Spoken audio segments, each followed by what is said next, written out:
Jeez. I hate people. I hate people. This is why they're the worst.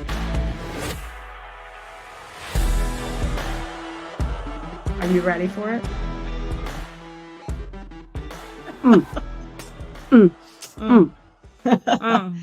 Chin chin. Chin chin. To our first podcast. We're both drinking some red wine. Yep. And we're amped. Yeah, we're amped. I'm Rachel. I'm Rebecca. We are identical twins, entrepreneurs. I hate when people say it like that. I know. We own a brand together, a bra and loungewear company called Twinks. That's TWINNKS. And I'm only spelling it in addition to having a shameless plug. But I'm spelling it because you need to do 2 N's. Otherwise, you'll get a whole bunch of porn. Yeah. Which is fine. But then after you peruse that a little bit, then come to our website. After you get your jollies. Yeah. Come to our website. Then shop some bra and loungewear. Mm-hmm. I apologize if you can hear my husband playing Call of Duty. I can hear him. I've stuffed some pillows next to the door, so hopefully it sounds proven. Oh, I didn't hear it. That's really funny. He has the kind where he talks to people. I don't know if that's whatever. Does he talk shit? Yeah, I do. And when I get in, I say the Leroy Jenkins. That's what I was thinking. Yeah, if anyone remembers that viral, well, I guess it was a YouTube at that point. It's years ago. Hilarious. Oh my God. If you don't remember it, Google it right now. It's hilarious. Yeah, it's funny. Okay, so we start a podcast in addition to our company. Seems random, but it's just a good outlet. It relaxes us. And we've always been it makes so much sense. We've always been in true crime.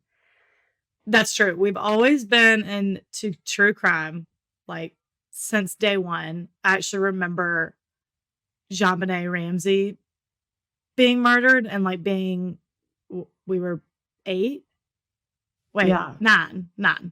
And being fascinated by it and always asking mom about it. And she was like, all right, chill. I vividly remember the conversation. It was just interesting to me. Oh yeah. Because we never heard of anything like that. And yeah, so we've been into it forever, and it just makes sense. We talk 25 times a day, mostly about what Dateline we watch, etc. Mm-hmm. And then in 2005, we got more into it because sadly, a girl we went to high school with went missing in Aruba, which if you're also into it, which I'm sure you are because you're listening to a true crime podcast, Natalie Holloway went to our high school and she went missing on her senior trip. We were in the grade below her, so we weren't obviously on that trip. But I very much remember our friends coming over to our house. We were pre-gaming before going to our other friend's house whose parents were out of town. This is high school. And they said, Natalie missed her flight. And we're like, oh, that sucks. And our mom was like, no, something's not right. That doesn't happen. Yeah, you don't miss a flight on an island with 133 of your friends. What do you mean she missed her flight? And then immediately she got on the phone. Next thing we knew, she's on the phone with other moms. And we're like, oh my God, you're so dramatic. And I actually remember going to that friend's house for that party with his parents out of town. And other people were like, are y'all's moms freaking out that Natalie missed her flight? So it was everyone in Mountain Brook had mother's intuition. Oh my God. Yeah, I remember. I don't remember that. Whose house was it? Aaron's. Oh my God, really?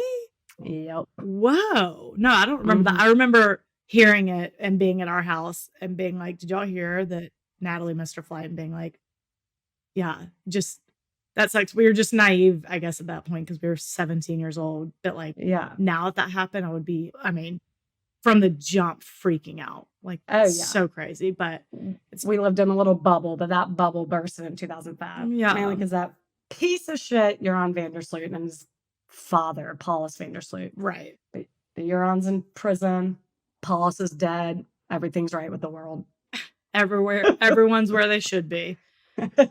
That's right. And Joran's prison is the worst in the world, I think. The most dangerous. No, he was in Castro prison, which is on a mountain, freezing in Peru. Yeah.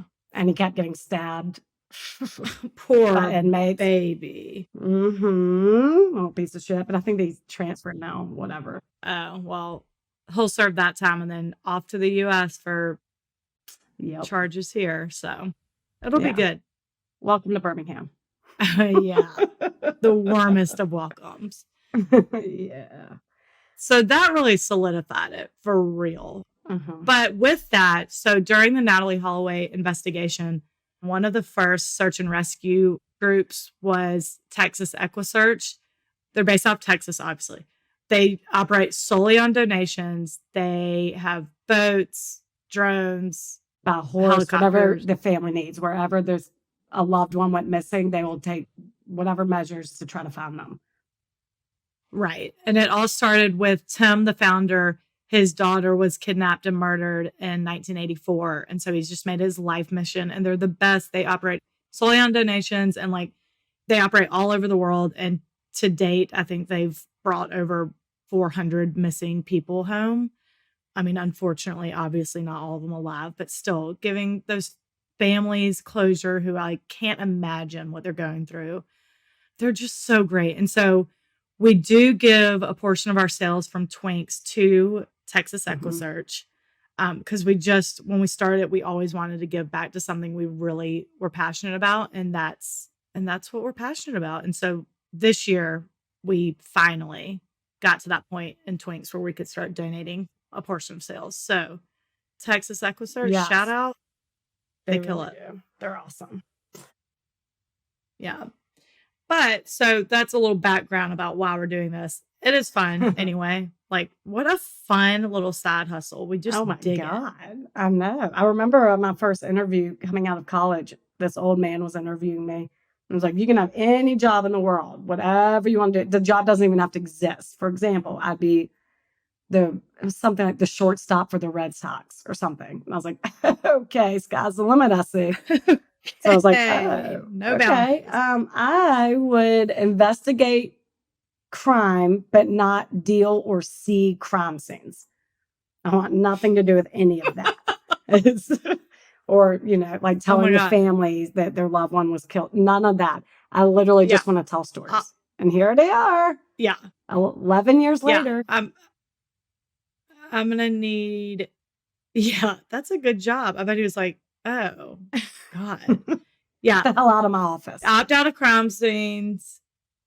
Opt out of any crimes involving children. Pick and choose. Opt out of breaking the bad news. Not doing that.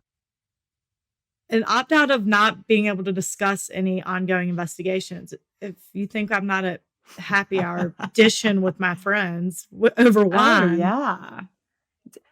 Then get out of here. That's what we steer the conversations to talk about true crime story, anything, Dateline, 2020, anything. So to hell with your gag orders. Fuck your gag orders. Yeah.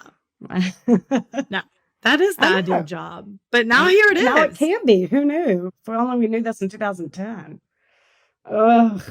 Oh my God. We'd be billionaires by now. Totally. Yeah. There's so many billionaire podcasters.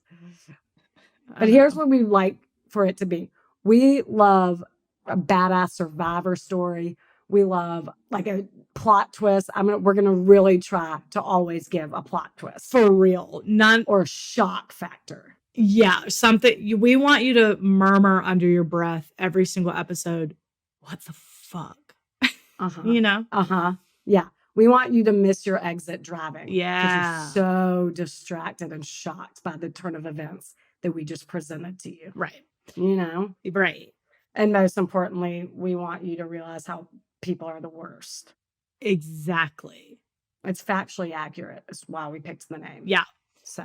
And you'll see that through and through our stories. But I do want to state the obvious. This is nothing new. Two chicks talking true crime on a podcast. We know it. We know. And I think we're competing with 3 huge ones. 2 of them, they're not our vibe. Their stories are good, the actual stories themselves. They don't tell them well, in our opinion. They're cheesy. Their personalities aren't our vibe. Mm-hmm. The other one, My Favorite Murder, Karen and Georgia are our vibe. Love them. Of the 3, they most align with our personalities. Now, they are very busy. And I would say they've been steering clear of murder stories lately. Haven't heard one in a while. Haven't heard. There is, Yeah. yeah. They're busy, which I get.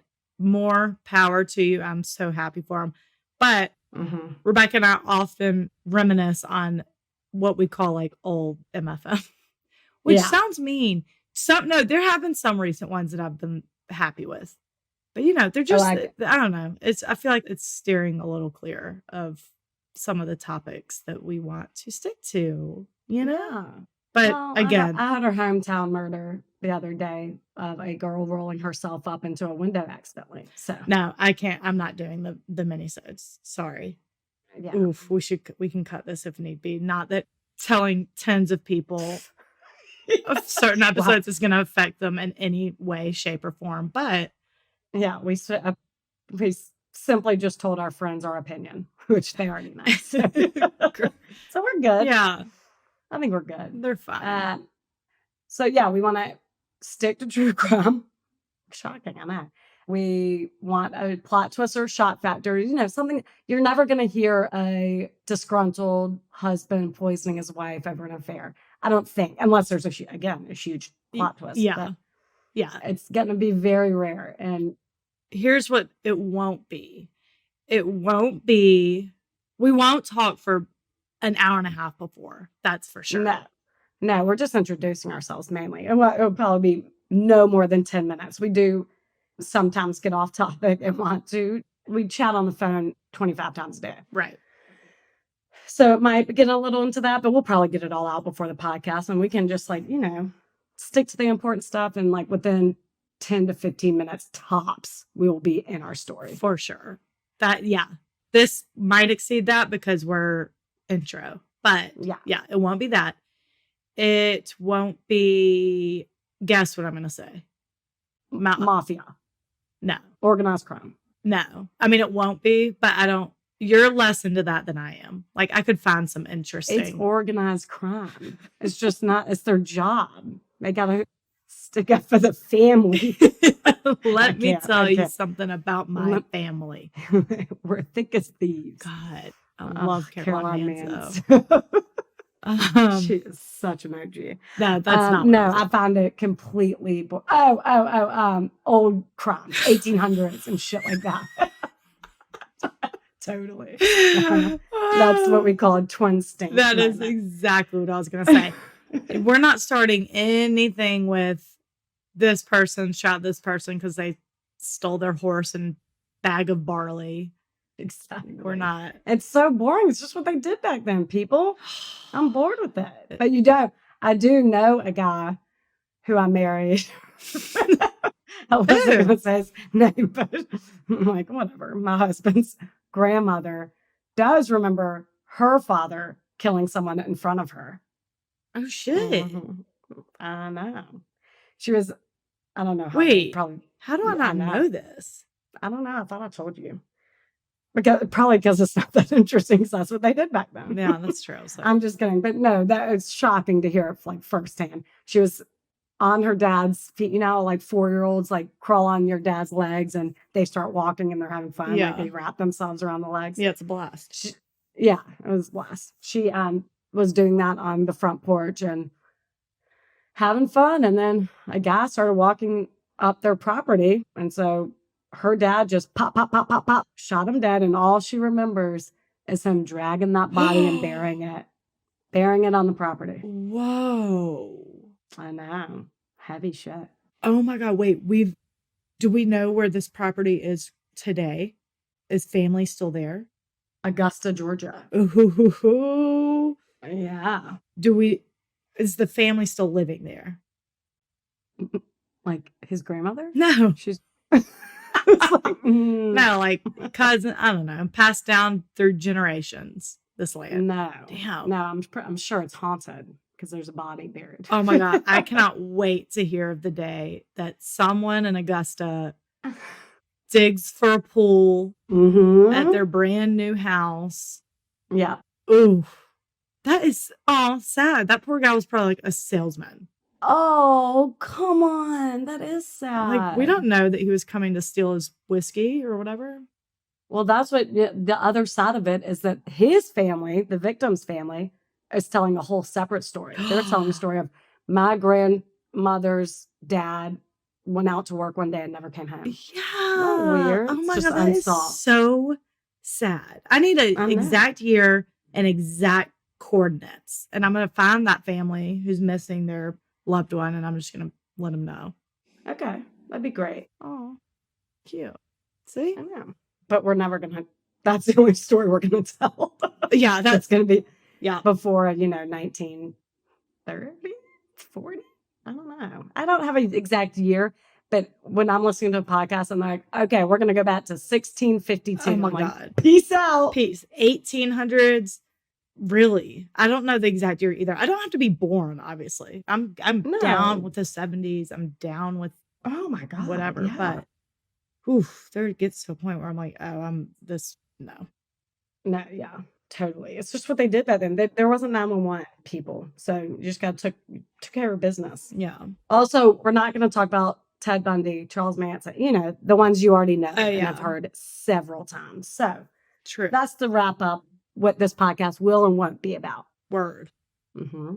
And then we're each going to go one story a week at a time. Yeah. I'm going first. That's Rebecca. And it's a doozy. Oh my God. I'm so excited. Are you ready for it? Yeah, you've been talking it up. So I know. Well, hope it lives up to the hype. It will.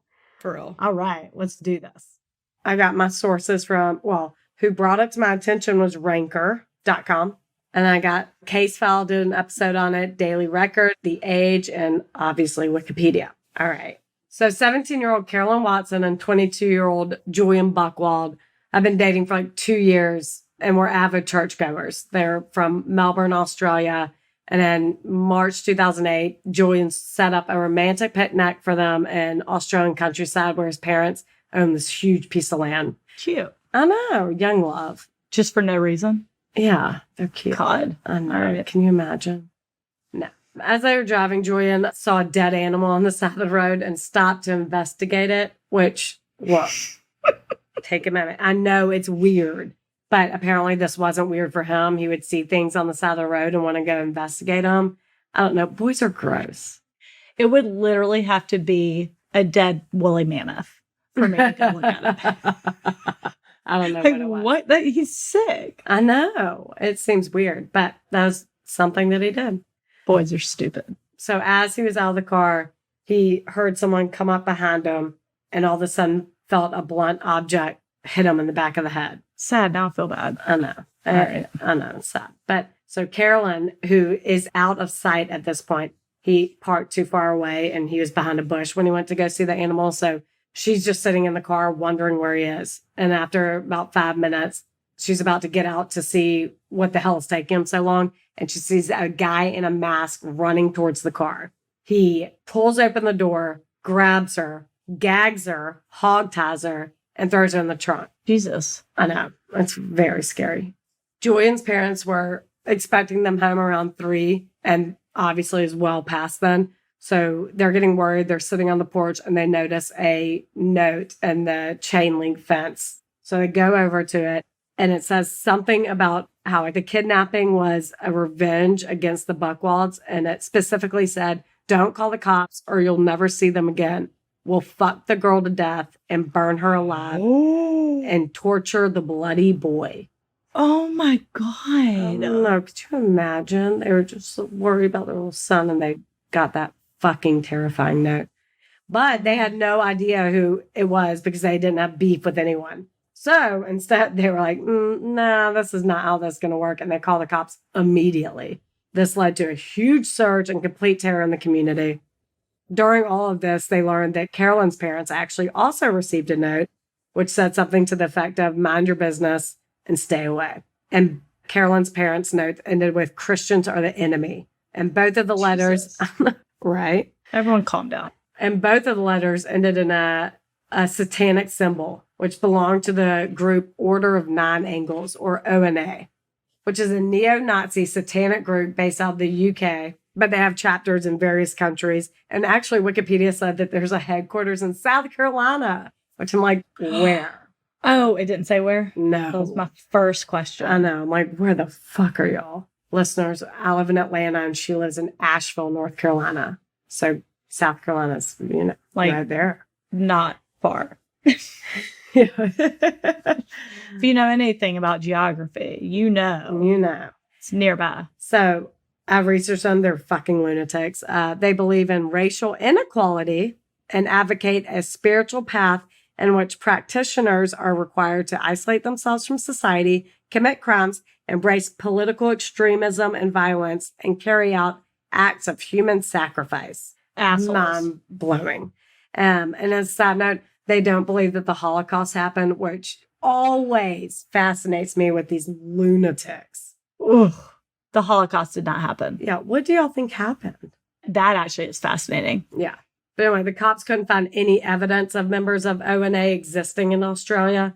So they thought it was a brand new chapter and they were going to sacrifice 2 very devout Christians as sort of a grand opening act. And they warned their parents that the odds of finding them alive is not looking good. Oh, I can imagine that news, man. it's not fair. I know.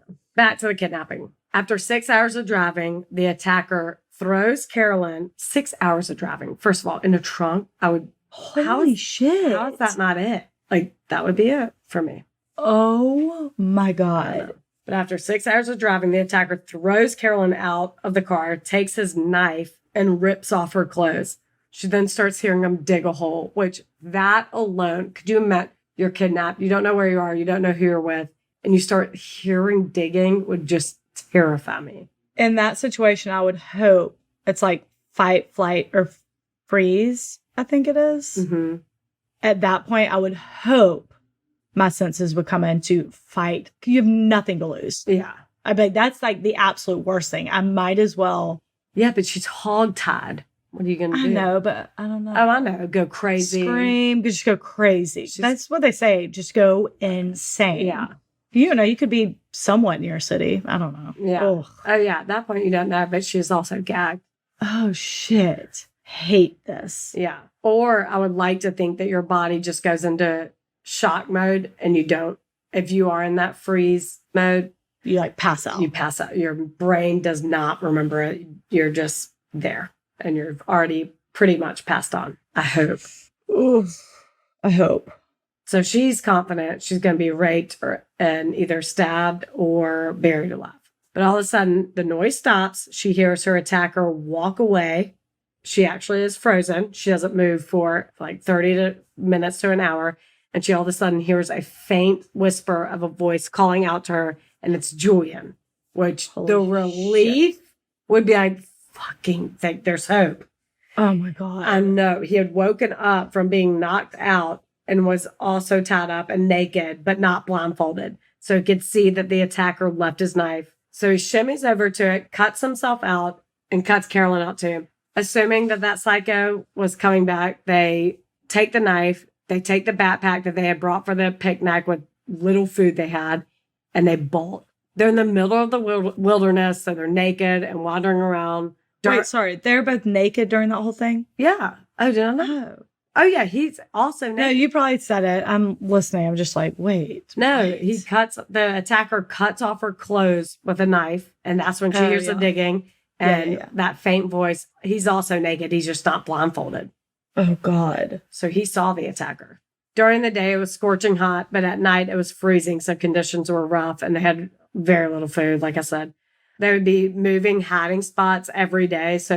And taking the most like rugged routes. So they would cross like ice cold rivers to better their chances that their attackers wouldn't find them. They somehow eventually ended up back at the original spot the kidnappers took them after a week and found part of their clothes. So they were at least semi-dressed at that point.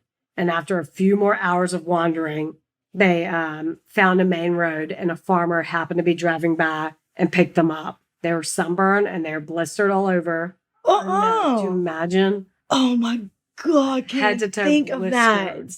But they were alive and safe. So they were fine with it. So the cops immediately brought them in to get every detail of whoever did this to him. And they even drove the 6 hours to that remote area where they were dumped to do an extensive search of evidence.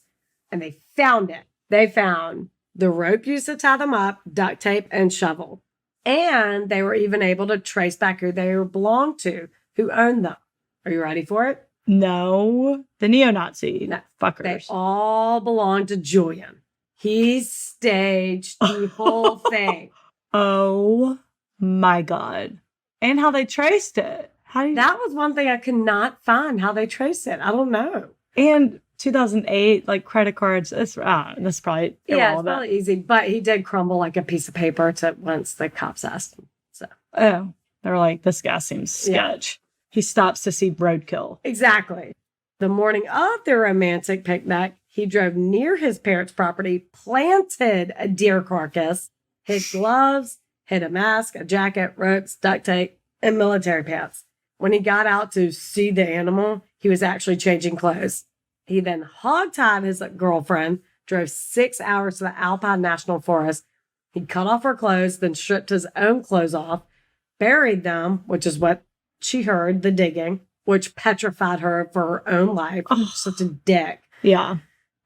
And then he called out to her in a weak voice, pretending he had just woken up from being attacked. He actually, while she was trying to fight back, I read that he bumped his head on the car, pulling her out, and his head started gushing, and he left it there for an effect. Oh, I fucking hate people. They were the fucking worst. Wow, what was his motive, you wonder? All as an attempt to get laid. Oh, I was really going to guess. Oh, what were you going to guess? Fame. I don't know. Because he got it. 22-year-old boy, idiot. Ew. Get laid. You see, they were very religious and vowed to wait until marriage. So during their week of terror, he suggested they have sex to stay warm, and it would be forgiven in the eyes of the Lord because it was for survival. You know it's not forgiven in the eyes of the Lord. Kidnapping your girlfriend. Kidnapping your girlfriend. And technically, that would have been like a form of rape, I'm sure. You've manipulated her, you piece of shit. But really, at that point, if you're that antsy to have sex and clearly marriage is no consideration, you don't give a fuck about that. Yeah. Just cheat on her. I think she would prefer that over you kidnapping her and holding her hostage for a week. And tricking her into having sex, which she clearly valued. Yeah. That is to losing her virginity, which she clearly valued. That is so mean. Value so much that she said no during that week. Thank God. She was like, I can't be desperate enough to have sex with you. Yeah. Good for her. And then he suggested that they just get married right then and there in order to have sex with, I think, God being the witness. I'm like, what? The What kind officiator? what kind of wedding ceremony are you planning to have when it's just y'all two? Because someone's have to officiate it. Whatever. He's a psycho. She said no again. And at that point, She was he was like, again, yeah, there's no situation in which I would give it up to you. which good for you, girl. I mean, so at that point, he was frustrated and was like, all right, well, oh, wow, here are our clothes. Oh my Like God. a dick. And then Okay. so he is blonde hair, blue eyed. He obtained a false passport, dyed his hair jet black, and covered himself in fake tanning oil and fled to Singapore, which He authority. nailed it. Yeah, he nailed it. And he hasn't been seen since. So thank y'all for your listening. That would be so annoying. I know, it's so annoying. No, authorities saw right through that disguise and sent him right back to Australia. And he was sentenced to 7 years and 9 months in jail for unlawfully carrying away against one's will, abduction with the intent to marry, abduction for sexual penetration. So that is a crime. Yeah. Well, Obviously. Well, yeah, I know it is a bit like that specific of a crime. Abduction for intent of sexual penetration Yeah. is, I don't think that's in America. If they're minor, and she was. So Oh, yeah, she was 17. Yeah. So, yeah. And then with an additional 6 months for fleeing the country. And as it turns out, he was actually born in Germany, but he had only lived there for like 2 months of his life before his entire family moved to Australia. But technically, he was a German citizen. So even Australia gave him the boot. So all at an attempt to get laid cost him the only country he ever knew. Pathetic. Pitiful. Oh, pathetic. That's right. Yeah. And then that's the story of douchebag Buchwald. Wait, and he's rotting in jail? No, 7 years, 9 months, with the additional 6 months of fleeing the country. I don't know where he is. Homeless is what's the last I heard. But I did read a funny Reddit comment. Did you say 7 years, 9 months? Yeah. Drunk. Oh my God, for real, my sizable glass of wine. Yeah. It's nearing the end, so maybe. But I did read a funny comment on Reddit. It said, this story is like you coked up a 14-year-old, asked him how to get laid, but he has no idea, so he takes ideas from action movies. I was like, yeah, that's He ain't wrong. Oh my God, that is really funny. Was it first podcast worthy? Because now I'm reading more and more, and I'm like, fuck, I want to do this one. Wait, I want to do this one. But eventually, we just have to do one. We have to I know. get it. Go. Mine's really good. So, no, that was really good. I did not see Julian. I didn't see that in Julian, but turns out you can't trust anyone. No, you I'm can't ever so trust. proud. What was her name? I'm sorry. I feel bad. Carolynne. Oh, Carolynne. Your daughter's name? Oh my God. I saw it saved in our notes, but it's not spelled the same way. That's why I didn't stick right here. Carolynne, my daughter's name, my mom's Our name. mom's name. Oh my God, good for Carolynne. Thank God she said no. She probably knew. She probably knew something. She was like, I don't like this one bit. Yeah. It's like, it's keeping warm. Why would you have to penetrate me? Yeah. To keep your entire body. Hug. Yeah, we could just spoon. And also, this is trauma. You better not have a boner. And if you can get one, you actually are a sociopath. So definitely not. Yeah. But thank I've you. never been less in the mood to hook up than someone chasing us. Yeah. That's what I'm thinking. I mean, that actually probably was red flag one. Like, you could get it up right now. You're disgusting. Oh my God. I hate that guy. Good. I'm glad he's living in the streets. I hope it's cold as hell wherever he is. I know. But isn't it weird? Well, don't you think God would be like, whoa, whoa, whoa, whoa, whoa. Whoa, whoa, whoa. I didn't mean this, Miss Lippy. Whoa, whoa, whoa, Miss Lippy. Ain't nobody said anything about this. Like, this is way worse than premarital sex. yeah, I prefer you to have sex. Oh, God. Jeez. I hate people. I hate people. This is why they're the worst. All right, so what do y'all think? Okay, so do you like it? Leave a review, subscribe. It was fun. It was fun. And then when we get off, will you call me and we can still chat? Yeah, for sure. All right. Love you. Love you. Bye. See ya.